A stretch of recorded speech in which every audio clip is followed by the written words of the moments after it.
seeking strength for your heart to withstand life's tests. This is a big one. Every day we're tested. Sometimes the tests are small, sometimes the tests are big. But let's talk about big tests. What are some big tests in life? Call them out. Death is a big, death in the family, death of a loved one, death of a friend. Other tests? Money related, money problems, sickness, illness, sure. Failure, disappointment, you know. But an exam is not a, well, it is a test. Yeah. Natural disaster, also be an exam on Friday. Family and kids can be a test. Relationships can be tests, right? We can have trouble with our parents sometimes. We can have trouble with spouses, trouble with siblings, trouble with friends. Isolation can be a test. You feel lonely. You feel like nobody understands you. You feel everybody hates you. Addiction can be a test, sure. Now, the idea here is these tests, when people are going through a hard time, what do they need? Again, call it out. Comfort, solace, support, someone to talk to, someone to vent to.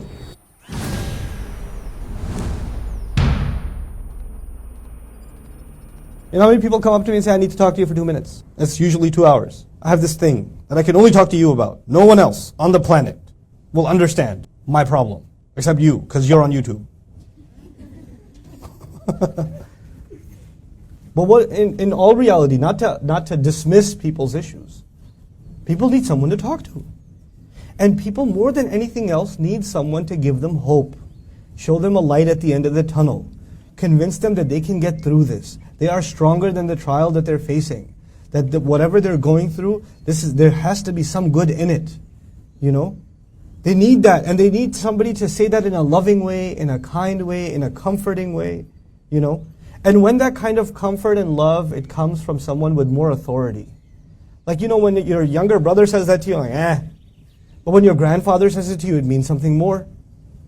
When your dad says it to you, when your teacher says it to you, when a great scholar says it to you, it just kind of, okay.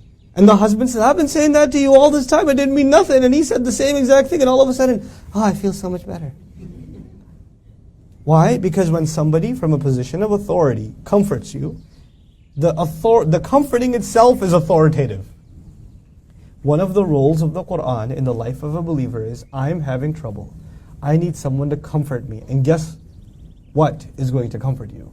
The word of Allah is going to comfort you. You're going to open up the Quran and you're going to read something and it's going to bring you comfort exactly in regards to your trial. One of my best friends in life, back in New York, I won't tell you his name because this recording will go up somewhere and you'll see, hey, you mentioned my name. So I'm not going to tell you his name. But he's from Bayshore, Long Island. Anyway, so he, one time, like, this is like maybe 12 years ago, he's like, hey, so Nouman, how do we get guidance from the Quran? I need guidance from the Quran. Where do you begin? What do you look up, like an index? If you have problems with patience, read these ayat. If you have problems with health, read these ayat. What do you do? I was like, hey, try this.